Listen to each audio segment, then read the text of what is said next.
I spent 40 minutes on move 8. I spent the last 40 moves with 30 seconds on my clock, and except for 3 moves where my opponent violated the rules and I was awarded 10 minutes as a penalty. This is round 4 of the Metropolitan Open in Dulles, Virginia, and I had such a stressful game. I wanted to withdraw after this game. And time control is game in 110 minutes with a 10-second bonus per move. And yeah, this is Road to National Master, Road to 2200, episode 152. I'm not closer than I have ever been, except I kind of am. If I do well in this tournament, I'll maybe surpass my peak of 1996 and get to 2000 for the first time. All right, I have the black pieces. And my opponent plays e4. I play d6. I'm like, hey, let's tango. I'm playing the Philidor. He plays ah3. Already a haymaker from the left field. And I'm like, okay, this guy just wants to get out of the book. That's fine. h3, it could be a useful move, but I don't really care. Knight f6 attacks the pawn. He defends. I play e5. I actually thought for around 4 minutes on this move because I wasn't really sure how I wanted to transform the position. For example, if I play c5, he's going to play knight f3. And now, if I play knight c6, he's going to play d4. And now, this is an open Sicilian. And I don't play open Sicilians. I could also, after knight f3, I could also play e5. And I was like, okay, so I'm clamping down. d4 is never going to happen. But is this really the best way for me to play? Do I really want to transform the position this way? And the short answer is, I don't know. I think this is fine, but I'm just not sure. So I decided to go e5. And after he played knight f3, I can still play c5. But I decided not to. I just go bishop e7. My idea is, with the Philidor, you're supposed to go, you play d6 and e5 and knight f6, and he played h3. So my idea was like, you know what? I'm just going to play the same Philidor position, but just up a tempo, because he wasted, quote unquote, a move on h3. So I'm just going to continue moving my pieces off the back rank, get my king to safety, and tomato, everything's fine. My opponent plays d4. I like to take on d4, and I decide to castle. So pretty straightforward setup. This setup is considered a little bit more dangerous. The alternative to taking on d4 is play knight bd7 to defend e5 another time. But take on d4, it's considered a little bit more dangerous because white has more space in the center. So, black has given up control. And so, white has this pawn that's further advanced. So it can be a little bit more dangerous because white can get a lot of activity and white has a lot of different options, but I do find it fun to play. He plays bishop e3, and I play knight c6. So now, if he plays queen d2, maybe I'll play knight takes d4. If he plays queen takes, I say, haha, you moved your queen twice. If you play bishop takes, I don't think your bishop really belongs on d4. Maybe it's okay. Maybe it's not. Maybe I'll play... Well, d5 probably doesn't work because... bishop takes, pawn takes, or knight takes is interesting. I say queen takes. And maybe this is okay. This is probably okay for black. So maybe I can play d5 here. But he plays bishop e2. So he's keeping flexible. And here I thought for 40 minutes. I couldn't believe it. After I made my move, I couldn't believe how long I took. I was just really unsure about how I wanted to transform the position. My first thought... So... Let me back up. One of the ways that I know I've been looking at, one of the variations I've been studying is one where they play d4, knight here, e5, knight f3, takes, bishop e7, bishop f4, castles, queen d2, knight c6. I was thinking about a position like this. And in that variation, white can castle, and then black can take, and go for a6, b5, and c5, or c6 and d5. So basically, we're going to mobilize this entire queenside pawn structure. That's the plan. That's the plan. So I was thinking about that, and I was thinking about the position that's in the game, this position, and I was like, after bishop e2, if I try to do the same thing, if I just go here, here, I go a6, I'm like, what am I doing? Like, legitimately, what am I doing? I'm just not sure it's the same. I mean, he can go f4. And I was like, what if I go b5?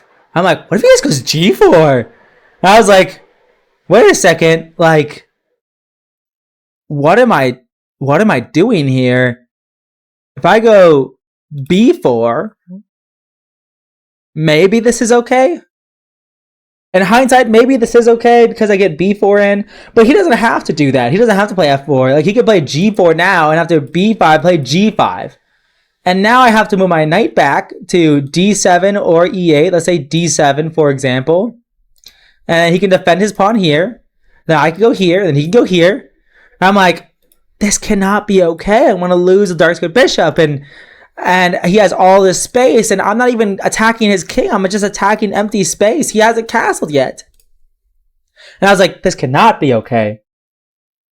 But is this okay? And he doesn't have to play like this. He doesn't have to take on d4, and I don't have to take on d4 to begin with. Well, he doesn't have to take on d4 with the queen. He can take it with the bishop as well. And I was like, okay, well, what if I don't take the knight? I was like, well, what if I go knight e5? Well, that's probably done because of f4, and then I have to retreat back, and then by then I can play c6 and d5. Maybe I'll have some pawn play. But my knight, is in front of my c6 pawns. I don't really have any pawn play. I was like, wait, what if I play d5? What if I play d5? What if I transform the position this way? But I was like, okay, wait, he can take, and then I can take, and then he can push. And I'm like, is that okay for me? And then I actually don't have that many squares. In hindsight, this doesn't look that bad for me. Like, maybe I can go knight d7 here, attacking the pawn. If he goes f4, then maybe I can go h5 and go bishop a6. Or maybe I can go rook b8 here. Rook b8, attacking the pawn. And then maybe go bishop b4. Like, maybe that's an opportunity. I think I might have messed up in my calculations. I thought that the d5 pawn was hanging in some cases. And I also thought after e5 I had to go knight e4, in which case I thought this pawn structure would happen, and then this trade would happen. And I was trying to evaluate this position, and I was like, black has just got to be slightly worse. They got this extended pawn that might be weak. They got these doubled isolated pawns, this isolated pawn. And I was like, this can only be bad for black. That's what I thought. But maybe I can go knight d7, and after f4, play the bishop c5 or knight c5 or a5. Like, maybe this was the way I needed to go. Maybe this would have been okay for me. And maybe he wouldn't even have taken on c6 because of that. Maybe he would have done something else. But if I can get d5 in successfully, I'm very happy. But I thought it wasn't possible during the game. So after a long thought, I played a rook e8. I had no idea what he was going to do. I thought, is he going to like take my knight on c6 and play queen d2? Is he going to play f4? And I was like, I don't know. If he played f4, I would have played bishop f8, attacking the pawn. And if he played bishop f3, maybe now I'll take. And if queen 6, this doesn't look super appetizing still. I forget what my plan was after bishop f3. Oh, wait. There's this d5 move now. And if e5, the pawn is pinned because of the bishop on e3. I don't know how much that's worth.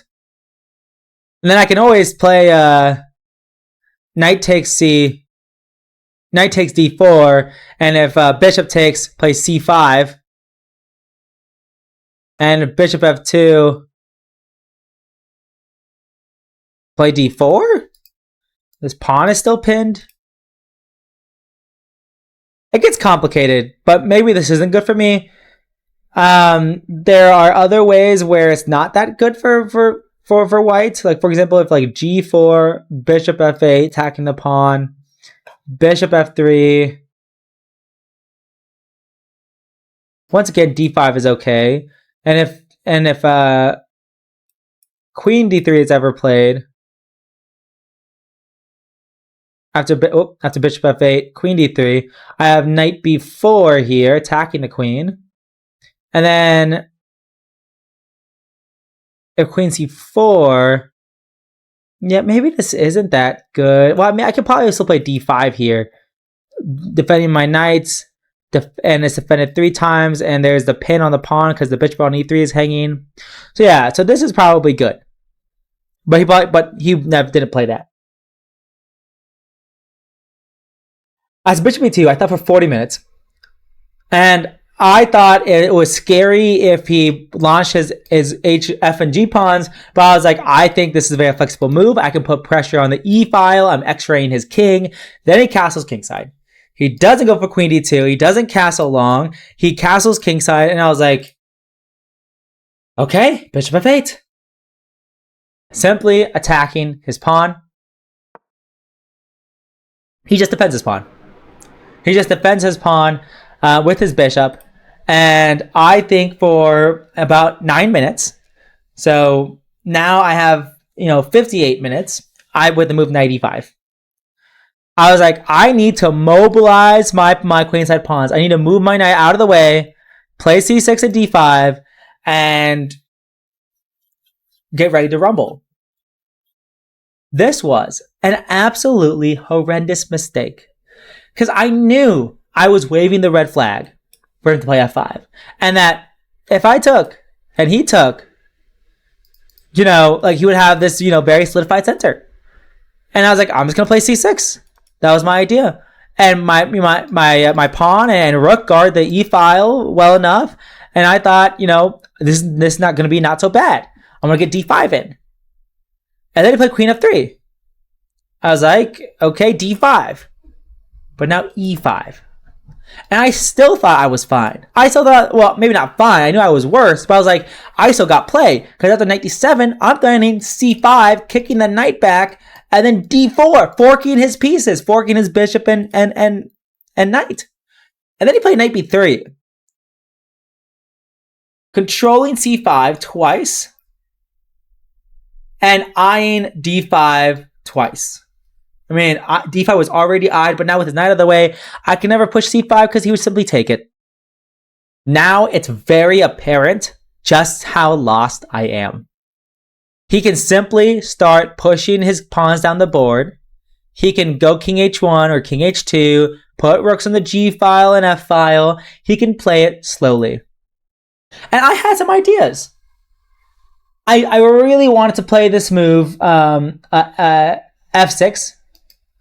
So if he didn't move his knight back, one idea was c5 and d4. The other idea, like if he really wastes the move here, I could play f6. Break apart his pawn structure. And so if he takes, and I can take back with the knight or the queen, either way, actually. And then if he doesn't take, he plays g4, then I can take, and knight takes, guarding f7. Guarding f7 from any checks. My bishop opens up a little bit. I'm doing quite good here. I'm up a pawn, and maybe more is soon to come. But now, by moving his knight back, if I play f6, he's playing d4.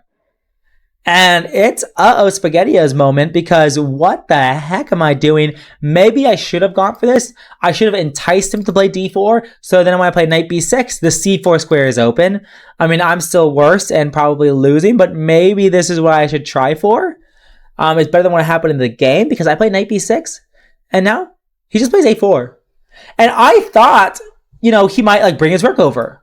And then I play a5, and he played, a4. And I was like, oh, maybe I'll instigate with the a pawn. That's what I thought. Maybe I'll instigate with the a pawn if he moves rook over. But I decided, I'm not going to instigate with my a pawn because my knight is a bit more destabilized, and maybe I want to play f6. Maybe I want to play bishop e6 after playing f6 and go back to f7. No, he instigates. And now I was like, if I play a5, I'm never moving ever again. Like, I'm never moving. If he plays g4 after I play a5, like, my queen's tied down to the knight. Like, what am I going to do? Am I going to go bishop d7? f5. Well, maybe not f5 immediately. Maybe, honestly, h4. Because I still can't move my queen. And then I was like, what am I going to do? What's my plan? What am I going to move? Like, I legitimately didn't know. What am I going to do? Queen c7? Well, I'm going to knight c8 and then h5. Now I was like, this is horrendous. You know, if I go queen h4, what am I doing? I'm going into no man's land. That queen's not doing anything here. I can also go king g2 here. Rook h1. Start pushing p. Also, wait, I'm attacking g4 twice. I actually not realize I'm attacking g4 twice. Okay, this move is actually trickier than it looks. Admittedly, it is trickier than it looks. I thought this position was a home run, but from afar, I forgot that the g pawn was hanging. So maybe he shouldn't push his pawns like that.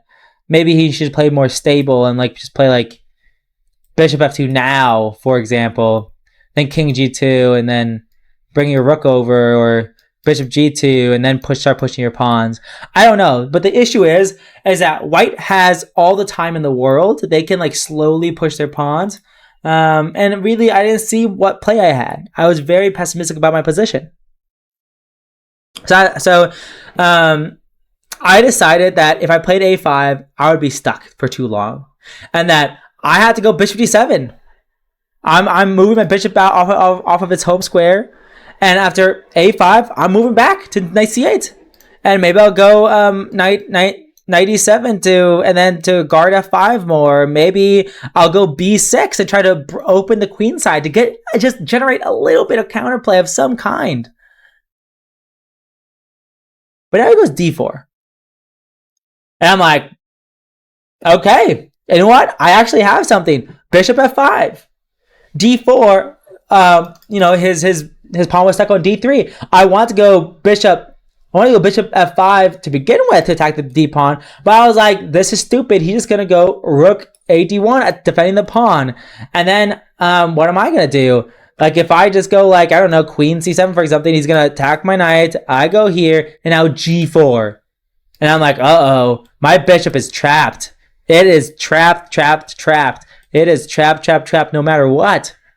And I was like, okay, well, if I don't go knight b6, I'll go knight c8, and then now g4 anyways. And I'm like, oh my gosh, what am I doing? What am I doing with my life? Why am I playing like this? I'm playing so bad. So that's why I went bishop d7 first and not bishop f5. But after d4, I'm like, ooh, bishop f5 now. So now if you go rook d1, well, hello, that's a free exchange. You know, you have to move your knight, but you can't defend your rook and your knight at the same time. So you can't move your rook and your knight at the same time, so I would win an exchange. So you can't stop me from infiltrating on one of these two squares. It was g4, saying, hey, you want to come into the position? Come into the position. It's one bishop versus all of white's pieces here. But it's still a little bit enough to create some mayhem. He goes knight c1. And his idea, if I just go knight e7, hello, my bishop's trapped. My bishop's trapped. I have to lose a pawn to avoid losing my whole piece. No matter where else, every other square that the bishop can go to is covered, or the bishop will just get trapped. A very neat idea. So I don't go knight e7. I decide I'm going to go bishop e4. So my last two moves, bringing both bishops out. Bam, bam, bam. Coming up with some counterplay. This is all I could really hope for. And he comes up with a very creative haymaker. At this point, he is still moving fast. He plays a6, saying, all this in the position doesn't matter. If you take my knight, I'm taking your pawn and I'm forking you, dog. I'm forking you, dog. And so he just, so he is forcing me to respond. Do I play b5? I was calculating this move for a while. And I was like, okay, maybe I'll go knight b6. And I was like, if he goes rook f2, and I take, and he takes, and I go back. He can go knight d3. If I bring my bishop back, let's say he goes like g5. And if I go knight b6 trying to hop in, he can play b3. Stopping my knight from hopping into the position. And yes, this pawn is weak, but is it really that weak? So I wasn't sure. I was like, b5, I'm not really sure. b6, I'm like, I'm so cramped still. And it's going to be really tough for me to target this a pawn. Like, is it a weakness? I'm not really sure. Rook f2 is coming. And I'm like, I don't know if I really want to deal with it. But then I realized, you know what? I'm just going to take. I'm just going to take his pawn. And I think at some point, he just needs to take my a6 pawn. And get his rook attacking c6. And get it having pressure on a7. He just needs to take it. However, now he goes rook f2. So he's saying, hey, this pawn's going to be here for me to eat later on. But now I'm able to play bishop e4. And I'm saying, hey, yeah, take my bishop for your knight. And I want to play knight e7. And now, yes, you can take my pawn on a6. And I'm going to go queen c8, attacking your rook, forcing your rook back somewhere. And then I'm going to play a5. And you know what? After knight d3, I don't care. I'll continue developing. I'll maybe play knight e5 and maybe or maybe play c5. Maybe not c5 actually. Probably just knight e5. And I'm gonna get in. I definitely didn't think I was better in this position. But I thought, hey, I got counterplay. I'm going to try to bring my queen into the position. I'm going to try to bring my other rook into the position, and I'm going to try to use this my queenside pawns to make something happen. The queenside open files and open diagonals to make something happen here. But the thing is, after knight e7, he just goes knight d3, and I'm like, boom, a5. And at this point, on move 25, I have 4 minutes. And he has 65 minutes on the clock. And this is a FIDE rated event. And one of the FIDE rules is that if you have under 5 minutes, that you don't have to notate anymore. If it was a 30-second bonus per move, I would have to notate throughout the entire game. But since it's a 10-second bonus per move, if I get below 5 minutes, I don't have to notate. I have 4 minutes now. I'm still notating a little bit, but eventually I'll stop. He, on the other hand, he has 70 minutes. In US chess rules, you no longer have to notate. Even if you have 70 minutes and your opponent has 4 minutes, you no longer have to notate under US chess rules. But this is FIDE rated and US chess rated. So in FIDE rules, you have to notate. And so this guy wasn't notating. And I was like, and I'm not a stickler about the rules. Like some people, they're not breaking the rules that much. However, it kept going. So I played a5. He played f5. So I'm like, I defend my bishop. He continues forward. I mean, he has got the whole gang with him. He's going to play f6. He's going to play g5. He's going to rip apart my king side. I play queen d4, queen d5. And I'm saying, hey, you want to trade queens? Let's trade queens. I'm going to try to, you didn't take my extra pawn. You didn't take my free pawn on a6. I'm not down material, dog. And actually, your bishop's hanging. Your bishop's kind of bad. Your bishop's kind of bad here. And so, and if you go bishop d2, I would probably just trade and continue playing. Not sure how I would have proceeded. Maybe I wouldn't have taken. I mean, maybe this actually looks kind of decent. I'm not going to lie. This looks pretty decent for white. This endgame still looks pretty good. But I have 3 minutes on the clock. I'm like, I can outplay this guy in the endgame. So he goes queen f4. He's like, no trade. I go queen b3. I'm like, hey, I'm attacking your knight. And your rook's on f2. And it can't defend your knight because I'll take it. And then you can't go rook d1 because it's not defended on that square either. And your knight doesn't have that many squares. If you go knight c4, knight c5, I'm going to take it. And then go queen d5, winning a piece. Not bad. Not bad at all. And so he goes queen d5. Or queen e4. He goes queen e4, defending his knight. I go queen d5, attacking his queen. He goes back. I go back. We repeat it twice. This is the second occurrence of the position. If he goes here and I go here, this is the draw. threefold repetition. It's a draw. He goes knight c1. He's like, no draw. I have 60 minutes on the clock. Well, that's what he says. I have 2 minutes now.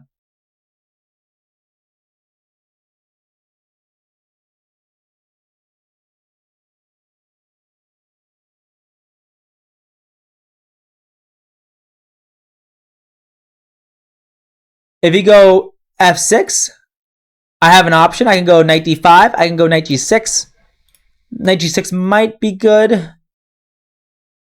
But knight d5 might also be good. And it's useful that in a lot of cases, my queen guards f7. Maybe I don't even take, though. Maybe I'll just go like rook a d8 first. And so now if he takes I in f7, I can now take guarding f7. And if takes, I can take. Maybe that's the way I need to proceed. Tough to say. I didn't have much time to calculate. But now it goes b3. And this was his final blunder. Because now I go queen c3. And it's actually surprisingly really difficult to defend. Because white would love to go knight e2. But that would hang the rook. Usually the rook isn't on f2. Usually it's on f1. If this rook was on f1, he could go knight e2 here, winning a tempo on my queen. But instead of that, he can't do that. He plays rook a2. And I go knight d5, and now I'm hitting the queen, hitting the bishop twice with my queen and my knight. And so now he goes bishop d2, counter-attacking. I'm attacking his queen, but he's attacking my queen. So I take, he takes, but now I have knight takes h3, and I'm winning an exchange because he goes here and I go here, but he goes here, and I go here. So what just happened? I took a rook, he took my bishop, but I took a pawn, he took my pawn, I give a check, I take another pawn, and so at the end of the day, I have 2 rooks and a knight. He has 1 rook and 1 knight and a bishop. I'm up in exchange. I'm up some points of material. I'm up 2 pawns and in exchange. I'm winning this game. And I have 30 seconds on the clock. And my opponent is still not notating. He's still not notating. He goes king e4. I go back. He goes bishop c5. And he is attacking this pawn. And I'm like, okay, knight d5. You want to take my pawn? Take my pawn. I don't care that you win a pawn. I still am up 3 points of material. I can still push my outside passer whenever I want. I can play f6, breaking apart your kingside pawn structure. And so he plays rook a6. He's like, I'm not taking this pawn. Maybe I'll take this pawn and destabilize your knight and give myself a passed pawn. Maybe that's what he wants. Well, now I just go knight b6. I'm saying, no, you're not taking my c6 pawn. At least not yet. He plays knight d3, activating another piece, and now I play f6. I'm playing every move. I have 30 seconds or less. Well, at this point, maybe I still have 45 seconds, but still it's ticking and I'm gaining some time, but I'm losing time. And I'm gaining some time every move because I get 10-second bonus. I play f6, trying to take advantage of his king's placement. But now he goes bishop d6 here, stabilizing his center, and stabilizing his king a little bit. But now I just go knight d7. I'm like, okay, I'm going to add more pressure. You defend, I attack. You want to take this pawn? Fine. We'll deal with it as it comes. We'll deal with it as it comes. I'd probably just take here, and if you take with a pawn, I don't know what I would have done, to be honest. Maybe I'll go rook c8. I don't really know, because then takes, and push, and it gets a little dicey. This pawn is 2 squares away from promotion. Maybe it's not good, and so I have to attempt with all these. But he doesn't take the pawn. He's like, I'm gonna leave the tension. He's like, this guy's low on time. I'm not gonna do any of the obvious moves of taking the pawns. I'm gonna go knight b4. Maybe I'll take this pawn with my knight. And then I'll keep applying pressure on a7, and suddenly I'll have this outside pass pawn and this outside pass pawn. And I'm like, oh no, like I'm on the back foot. You know, I had 2 knockouts, but I need a 3rd one for a TKO. And this guy's coming through with his own, like he's taking the fight to me. And so now I take, he takes back. And now I go rook e6 here, with the idea that if he takes the pawn, I can go knight c5 check. Oh wait, no, I can take the bishop. And if he takes back, I go knight c5 check, forking his king and rook. However, I saw if rook takes d6, he go knight e7 check. And wherever I move my king, he takes my rook. And I'm like, oh no, I lose. But the thing is, I completely miscalculated here, because if I go rook takes d6, if he gives a check, I go here and he takes, but I take his knight. And so now I'm up a piece, but I forgot that his knight was hanging. I didn't have enough time. So I'm like, okay. So instead of taking his bishop, I go king f7. But now he goes knight d4. And if I move my rook, he gets a fork. This is a fork, and I have to give back the exchange. And now suddenly, I'm up 2 pawns somehow. But this is not trivial. This is not easy. And so I'm like, okay. So he goes knight d4, but I still have a tactic. I was hoping for knight d4 because I go bishop c5, attacking both pieces here. So if he takes, I take, and now I have 2 rooks versus a knight and a knight and bishop. So this should be winning. But now after knight c5, he goes king d5. I have 35, 34, 33 seconds. I'm like, okay, I take the pawn. He takes back with the bishop, and now I take the rook. So that was a desperado. So I know my bishop's going to die. So if I take, he takes. So I sacrifice my bishop first and then take his rook. And so now I'm back up 2 pawns and an exchange. So I have these 2 extra pawns here. So now it's about converting it. But now his king goes in. His king is the advanced piece in this position. If I do nothing, if I go h5, this is a king forward. This is a king forward. He's attacking everything. I can't defend both at the same time.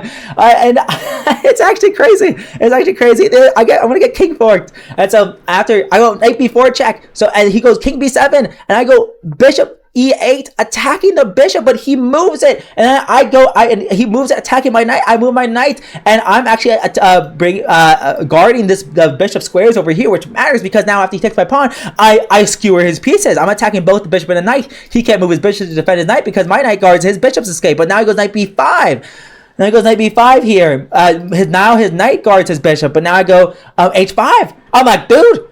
So what? You got to pass pawn. I got 2, dog. On the other side of the board, what are you going to do? He attacks my bishop. He attacks my rook. I defend. Now I pin his bishop to his king. He still has 50 minutes on the clock, and he's moving really fast, putting me on the pressure and not notating. And at some point here, after knight takes c6, no, actually, after knight b4, I'm thinking, I have a minute on the clock. I go down to 50 seconds, and he says I offer a draw. I almost lost it. I almost lost it in this position because I was like 30 seconds into my turn and I have less than a minute and a half, and you are not supposed to interrupt your opponent's thoughts. Like, if you started talking to your opponent in the middle of their turn, that's distracting your opponent, and that is against the rules, especially when they're in time trouble, and it's just bad etiquette. On top of that, it's just bad etiquette. And I almost lost it, but I thought I would be distracting myself more if I paused the clock and yelled at him. I guess I could pause the clock and politely say, don't do that. But I had so much nervous energy from being so low on the clock that I was about to yell. And I was just I just thought it wasn't worth it. It wasn't worth it for me to be mad. And so all this happened. So I'm still up in exchange. He wins the pawn, and now I push my past h pawn. He goes here, I go here, he goes here, and I decide, okay, with literally 10 seconds left, I take the bishop. And he's thinking, and the arbiter, Steven, just happens to be sitting next to me. And I stand up and I go to Steven, and I'm like he's you have to notate, right? If you have over 5 minutes, he's not notating. And so Steven paused the clock. My opponent's thinking. He paused the clock and he says, you Nathan, you said he's not notating. I'm like, yeah, he has notated for the past 10 moves or so. He has notated for the past 10 moves. It's move 56, and he stopped notating. Around here-ish. Move 32. It was 24 moves of him not notating, and he has over 40 minutes on the clock. And now we get to this move. And just now, I'm saying, I said, oh, he's not notating for at least the past 10 moves. But now in hindsight, it's actually 24. Which is actually crazy. And Steven said, I already gave you a warning. My opponent did this in another game, and he was given a warning, and he said, as a penalty, I'm going to award your opponent 10 minutes on the clock. So I went from having 10 seconds to 10 minutes. And I'm like, oh my God. And so he took back with his king, and he said, you have to notate for the rest of the game. I was like, oh my gosh. So I spent 5 minutes on the move G5.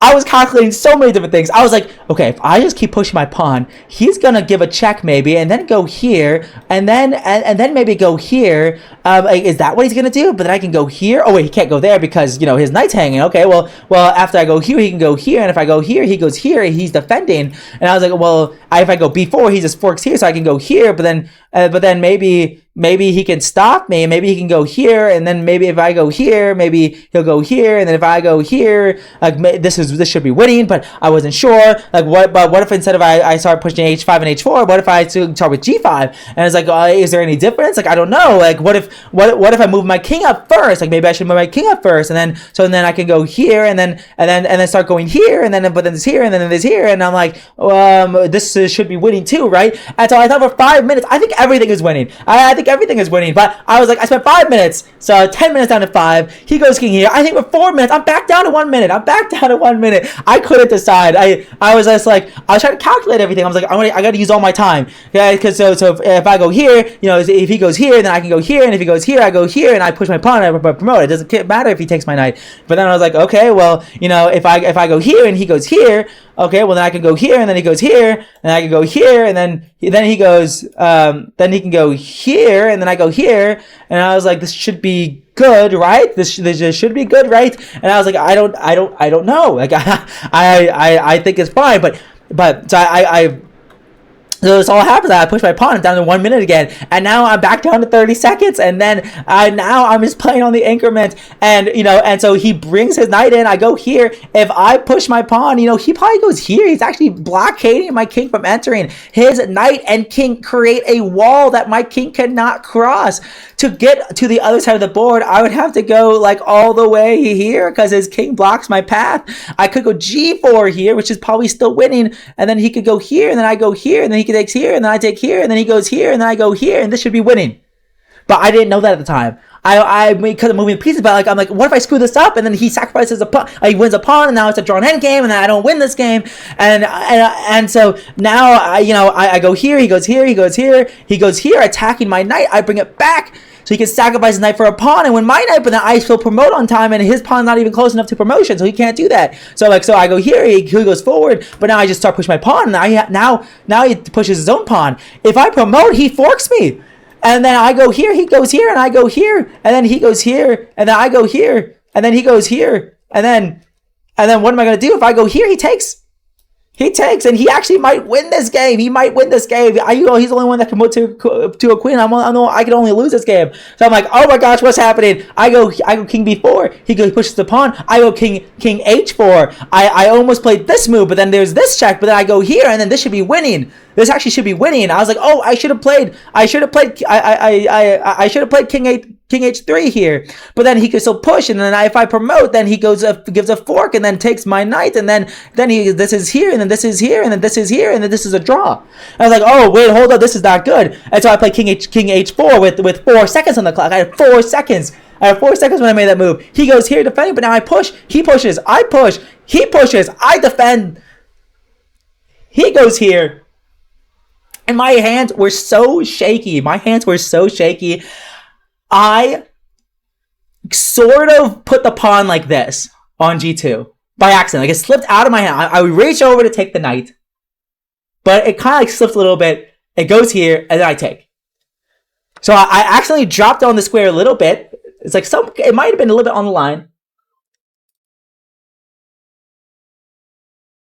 If he knew the rules, he could have forced me to play this move.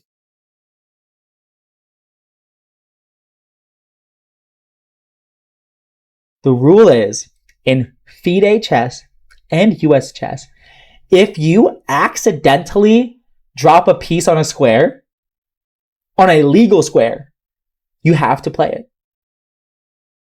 Because imagine if I accidentally moved my knight to this square, and I said oh, I don't want to move it there. But like if I just moved my knight here, and I said, oops, that was by accident, I meant to move it here. Like, there's no way to enforce the rules, because I could just say I accidentally placed it whenever given the opportunity. I say, oh, I could just accidentally place it. And in this position, I accidentally placed my pawn on b2. And he could have taken. And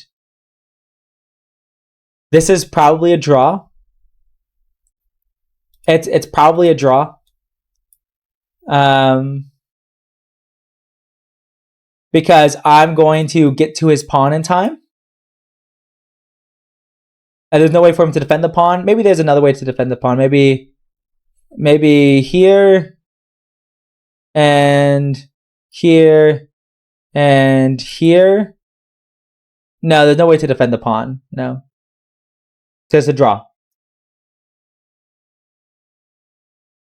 But he doesn't claim it. And it was happening so fast. I just took. He went here. I promoted. He resigned, because if he takes, I promote to another queen. I take his pawn. And I'm going to checkmate with the extra queen.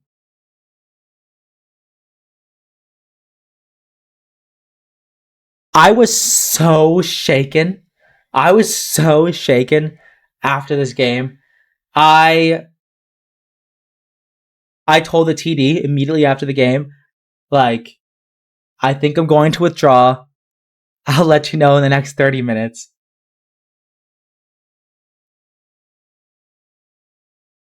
I couldn't handle the nerves. I mean, I was like shaking all the way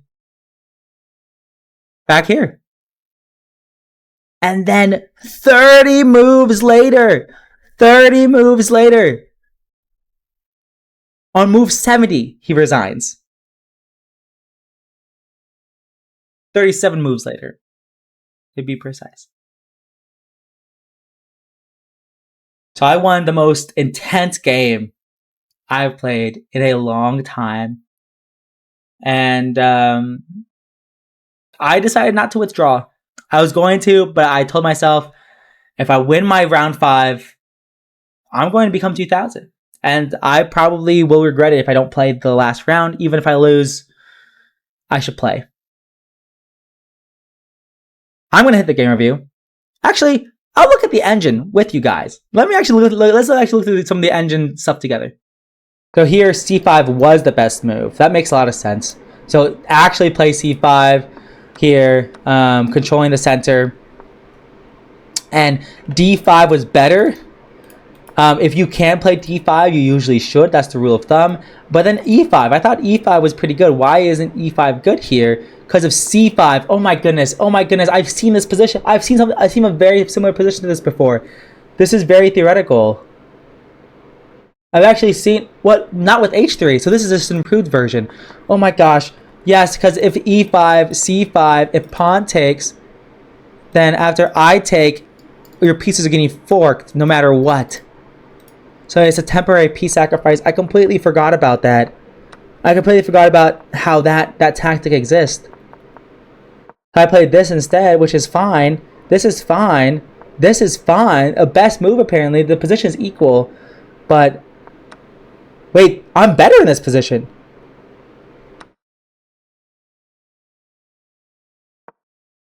Big mistake.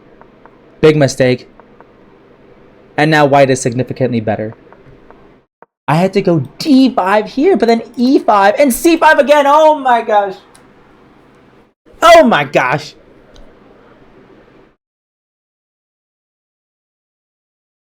Because if pawn takes, you take here. And if takes, you take here. And your bishop is active.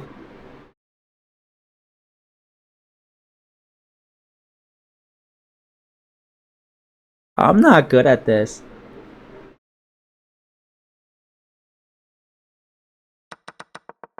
I screw it up. 2 mistakes in a row. The best move after queen f3 is c5. The best move after c6 is c5. That's insane. But I played d5. f6 was away. It's back to equality after knight b3, and I can play f6 here. f6, d4, a5 is the move, and if a4, queen b6, I instigate first, and I'm saying, hey, well, how are you defending your knight? You have to go back, and then I'm taking on b2, and I'm getting in. How the turns have tabled.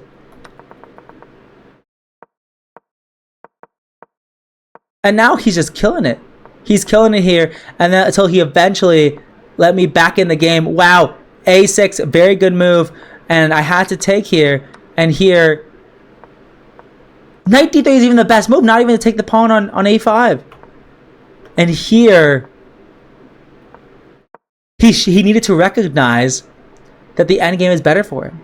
He needed to recognize the endgame is better for him.